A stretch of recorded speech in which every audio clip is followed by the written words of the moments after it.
In her opening remarks, Dr. Mampono Kgaketla says the prevailing situation in the country is by no means any sign of instability, but rather the classical example of democracy at its best. What is happening in Lesotho is not anything to say there's instability in Lesotho.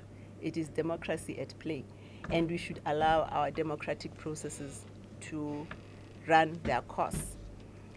And I must say, for the very first time, we are seeing democracy at play according to the book, according to the law, according to the constitution.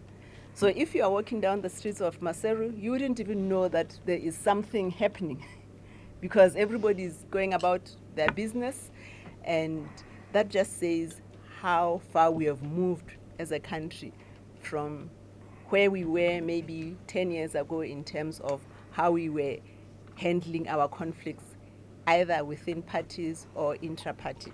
Dr. Kgaketla also says the dialogue discussed the Cotonou Agreement with more emphasis on the European Development Fund 11. But this year we have received, or the EU has allocated 142 million euros from 11th EDF, and the activities are in our 3 priority sectors of water, energy, and governance. I'm sure we'll get an opportunity to get a briefing on where we are during the course of this afternoon. Our work as government is determined by our National Strategic Development Plan, which came to an end last year, but because we felt that we had not actually completed the work in the strategic plan, it was extended by a year to review it and also start the development of the second National Strategic Plan.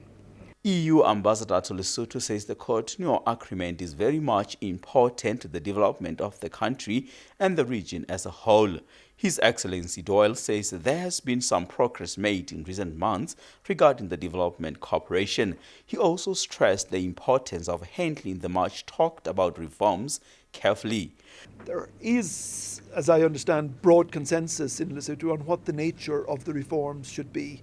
I think the challenge now is, and we're here to try and support that, the challenge now is to have a truly inclusive process of reforms. Where politicians are divided, and that happens in any country, it can be difficult to achieve that inclusivity. But I think that's the challenge that's there, and we have 1 or 2 things that we will want to raise maybe during the dialogue on how to achieve, how we could maybe help as well in supporting you to achieve a really inclusive process for the benefit of all Basotho, and allow the government and the opposition to play the normal roles they should play in a democratic society. This dialogue will also be followed by a gala dinner tonight. Mukuna Watli, the LTV News.